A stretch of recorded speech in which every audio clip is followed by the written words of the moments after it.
hoje no Saúde e Fé vamos falar sobre transtornos no desenvolvimento infantil. As pesquisas científicas e as evidências vêm mostrando nesses últimos 50 anos que a evolução do desenvolvimento de uma criança tem implicações diretas com o seu futuro na escola, na vida social e na carreira acadêmica.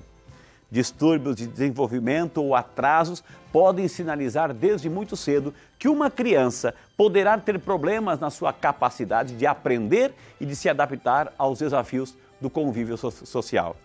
Então, para conversar um pouco com a gente, comigo e com você, sobre esse tema e esclarecer muitas dúvidas, eu e você vamos receber ele que é médico pediatra, o doutor Cláudio Cunha. Doutor, bem-vindo, entra aqui, bom dia. Obrigado, Frei, mais uma vez. Que Deus abençoe, bom dia, bem-vindo, viu, doutor? Muito obrigado, é um prazer grande falar sobre esse tema, é um tema muito importante, né? É uma alegria recebê-lo. Eu posso fazer uma pergunta nada a ver com o tema? Pode fazer, fica à vontade. Eu estou vendo sua gravatinha aqui, doutor, tem um símbolo de um super-herói. O que é isso, doutor? Isso daqui eu fiz um curso de palhaço e a partir desse curso de palhaço eu resolvi incorporar isso como uma memória simbólica para mim da representação do palhaço e dessa interação, que é mais do que fazer palhaçadas, mas é uma interação afetiva com o paciente. Como chegar no paciente, na criança e com alegria, né? Eu recomendo fazer um curso transformador. Ah, que maravilha.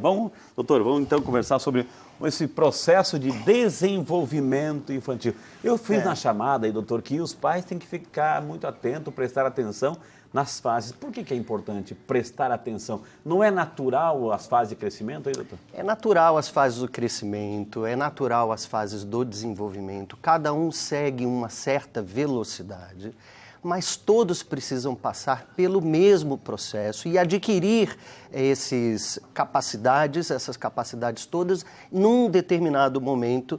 E quando a gente percebe que esse momento não está chegando, a gente não pode fechar os olhos. Porque no desenvolvimento infantil, a grande oportunidade, janela de oportunidade do tratamento é sempre precoce. Então, o mais cedo possível, quando a gente identificar qualquer alteração ou atraso... Por exemplo, doutor, por exemplo? Por exemplo, uma criança de 6 meses de idade que não está sentando ainda sozinha, ela não está com uma doença do desenvolvimento. Mas a gente não precisa esperar ajudá-la e treiná-la a fazer sentar, porque eu estou apenas, então, deixando a natureza. Se tiver algo no desenvolvimento atrasado, a gente está deixando de ajudar. Porque com 6 meses, naturalmente, todas as crianças, aproximadamente aos 6 meses, devem ter a capacidade de sentar sozinha. Num primeiro momento, quando é muito bebezinho, essas capacidades motoras são os primeiros marcos importantes do desenvolvimento. Outro exemplo, doutor, se a mamãe faz o sinalzinho, para a criança acompanhar com o olhinho o som. E se não acompanha? Se não acompanha com o som, a gente precisa rapidamente intervir para identificar de fato se é um problema na atenção, se é um problema na audição, para a gente poder tomar as medidas cabíveis, preventivas, para não deixar essa janela de oportunidade, no caso de uma criança com alteração auditiva, a gente rapidamente precisa identificar para encaminhar para o otorrino, para às vezes colocar um aparelho. Então, depois que perde essa janela de oportunidade, a gente fica com sequelas que não são mais tratáveis. Aí passou o tempo. Passa o tempo. Entendi. Então, a grande questão é não deixar, e eu vejo muito comumente as pessoas, não, deixa, isso é normal, ele vai adquirir sozinho. Eu entendo que algumas crianças têm um atraso, não quer dizer que tem alguma patologia. Então, mais do que falar de doenças, é falar das oportunidades e por que não estimulá-lo mais rapidamente. Se alguém está andando com dificuldade, por que eu preciso deixar ele andar com dificuldade? Eu não posso ajudá-lo mais rapidamente ele se recuperar? Sempre a ajuda precoce é melhor tratamento. Então, já falamos aí da questão do sentar, da questão da audição. E a fala? Quando é que começa assim, os primeiros mamã, papá, etc. E se isso atrasar? A fala, normalmente, ela adquire a partir do momento que ela já tem uma construção dos objetos do mundo. Antes de construir qualquer linguagem, a criança precisa ter desenvolvido nela essa relação com os objetos e as pessoas no mundo. Então, antes de eu expressar a minha linguagem, Antes disso, quando ela é no primeiro ano de vida, é o momento de se apresentar objetos, de ter estímulos sensórios. Crianças que têm pouco estímulo sensório, ela vai ter poucas oportunidades de representar isso na fala. Ela fala normalmente a partir do momento que ela começa a andar, em torno de 1 ano e 4 meses, mas antes disso ela já vocaliza muito antes, mas a fala normalmente, a fala inteligível é em torno de 1 ano e meio de idade. Eu vou pedir para o senhor se levantar, doutor, porque tem algumas fotos. Enquanto a gente se encaminha até lá, é verdade, doutor, assim, que a pessoa que não escuta, por isso é necessária a audição, a pessoa que não escuta vai ter dificuldade em falar? É um consequente do outro, doutor? Sim, então as oportunidades de poder falar necessitam, obviamente, uma capacidade de percepção. Então, armazenar dados. Todo desenvolvimento infantil é uma coisa muito básica, no sentido de entrada sensorial, processamento e expressão dessa entrada sensorial através de comportamentos motores. Entendi. Então, eu preciso ter uma capacidade não só auditiva, mas antes da capacidade auditiva, eu preciso prestar atenção. Então, eu acho que a coisa mais importante que a gente deve perceber nos nossos filhos, principalmente esses pequenos, é a capacidade de interação social, de atenção compartilhada e de início espontâneo de interações sociais e resposta aos chamados das interações sociais, mesmo que não sejam interações verbalizadas e que sejam interações no jogo, na brincadeira, com o uso de objetos. Essas fotos aqui que a gente tem, doutor, algumas fotos aqui, mostrando a interatividade? Isso. Naturalmente, essas crianças muitas vezes não têm doenças propriamente ditas, mas têm poucas oportunidades de exploração pelo meio de vida que nós temos, de ficar às vezes muito restrito, o uso de tablets. Então, todo esse desenvolvimento às vezes fica um pouco deficitário. E isso repercute não num primeiro momento. A gente não percebe, vai repercutir no momento que ele entra na escola e que precisa ter, então, uma demanda cognitiva, intelectual, mas ele perdeu oportunidades motoras, oportunidades sensoriais, sensitivas, e isso afeta as capacidades intelectuais da criança nessa fase escolar. Mais uma foto aqui para a gente ilustrar o assunto de hoje. Isolamento? Isolamento e, às vezes, muitos transtornos do desenvolvimento deixam a criança com alterações assim, de pensamento.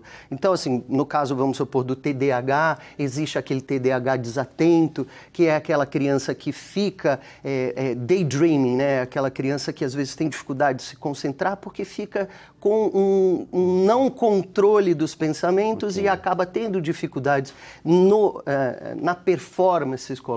E o tratamento, doutor? Quando a pessoa assim que tem essa dificuldade, essa percepção, os pais já estão treinados, informados para perceber que ela não está se desenvolvendo, a quem procurar, o que fazer? Existem 5 grandes patologias nos transtornos do desenvolvimento. Então, são as deficiências intelectuais, são o espectro autista, o TDAH, as dificuldades ou dificuldades específicas de leitura e de escrita, são as dificuldades escolares, as dificuldades práticas. Então, para cada uma dessas patologias, a gente precisa ter uma instrução especializada. Tem tratamento especializado. Multidisciplinar. Então, primeira coisa é fazer o diagnóstico. E fazer o diagnóstico começa principalmente pelo pediatra. Acho que os pediatras precisam mais do que ver crescimento e ganho de peso só. A gente precisa se apropriar dessas questões do desenvolvimento para o encaminhamento precoce, para o neurologista e muitas vezes quando oportunidades apenas de comportamento e aí então pode ser pelo psiquiatra infantil, muitas vezes então neurologista infantil, psiquiatra infantil, pediatra do desenvolvimento e o pediatra geral. Porque as pessoas que devem mais ser treinadas para essa percepção são os pais. Ou seja, os pais estão ali no dia a dia, estão vendo que a criança não está se desenvolvendo, eles têm que ser treinados, enfim. A escola é fundamental também, doutor, é isso? Os primeiros a reconhecer são os pais. Existem estudos que, a partir da queixa do pai, demora-se às vezes 1 ano, 2 anos, 3 anos para se adquirir o diagnóstico. Mas a primeira pessoa a reconhecer é a vovó, é a mamãe, a vovó, pela experiência de ter tido outros filhos, ela já começa a perceber que tem um comportamento não adaptado. E aonde vai perceber? Nas respostas adaptativas ao meio. Então, é no jogo da brincadeira, não muito bem adaptada, no jogo da fala não muito expressiva, então atrasos de linguagem, atrasos motores, atrasos de comportamento são muito importantes para já encaminhar para fazer uma avaliação. Ô diretor, temos perguntas, as pessoas também querem aprender, querem interagir conosco aqui. Doutor, aqui estão chegando algumas perguntas, hoje a gente quer treinar você, orientar os pais, aí os professores, acima de tudo para terem essa percepção na hora de acompanhar o desenvolvimento de uma criança. A Margarida Reis, doutora, de Vitória, no Espírito Santo. Bom dia, Margarida, que bom que você está conosco, aprendendo aqui no Saúde e Fé e representando a sua cidade. Sou professora, como posso auxiliar um aluno com transtorno de desenvolvimento? Pergunta a Margarida, a professora Margarida, doutor. Primeira coisa, entender qual é a característica do transtorno de desenvolvimento que a gente está falando. A partir dessa identificação personalizada e individual das suas forças e fraquezas, instituir um plano pedagógico especial para essa criança e um plano de dicas e apoios. Okay. Muitas vezes nas escolas vai ser necessário ter um auxiliar e muitas vezes já tem essas questões legais, judiciais que permitem ter apoios dentro da sala de aula. Então é muito particular para cada transtorno. Entendi. O autismo é caracterizado como um transtorno? O autismo é um dos transtornos de desenvolvimento, muitas vezes é bem reconhecido e muito falado, porque naturalmente existe um grande movimento de pais e eles conseguem ganhar muitas oportunidades de terapia. Entendi. A partir da sua própria produção social e de recursos que eles conseguem. Mais uma pergunta aqui, diretor, mais uma pergunta aqui. A Ruth de Carvalho, de Bertioga, São Paulo. Obrigado, Ruth, bom dia para você, que bom que está conosco, Ruth.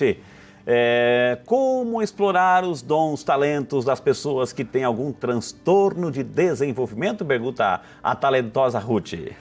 Primeiro, identificar, de fato, fazer uma boa avaliação. Existem instrumentos próprios, tanto instrumentos que avaliam esses comportamentos, que são comportamentos de força, comportamentos de deficiência. Então, a gente precisa fazer uma boa análise. E essa boa análise depende de uma estrutura multidisciplinar.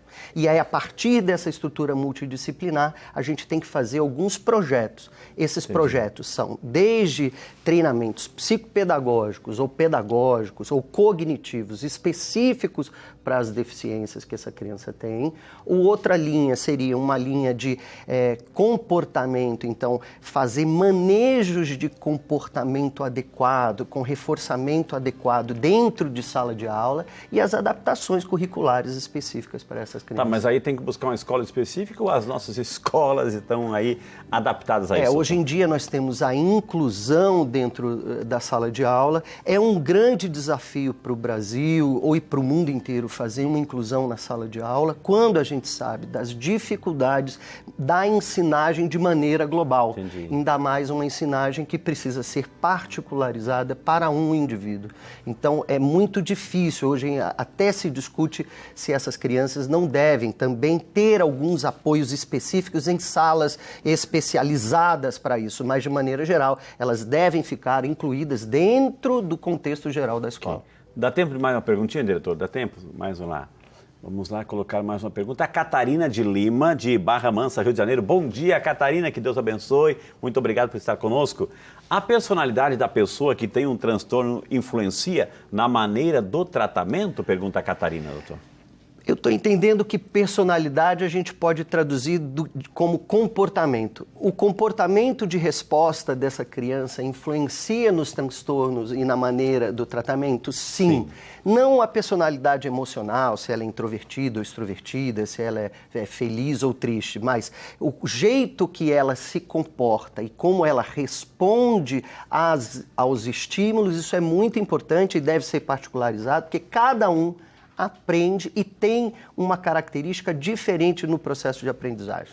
Doutor, então para quem está em casa, assim, que tem a criança pequena ou etc, adolescente, mas principalmente criança, dá aquela mensagem para não negligenciar e procurar ajuda, doutor.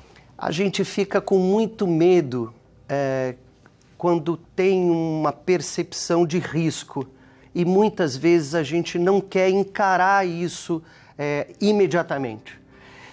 Agora, a única janela de oportunidade que a gente tem é o quanto antes reconhecer, mais importante, fazer de fato esse processo não de diagnóstico, porque a pessoa não se encerra o processo com o diagnóstico. O diagnóstico é uma porta de solução. Então é o reconhecimento precoce, encaminhamento precoce para a reabilitação e o apoio mais cedo possível.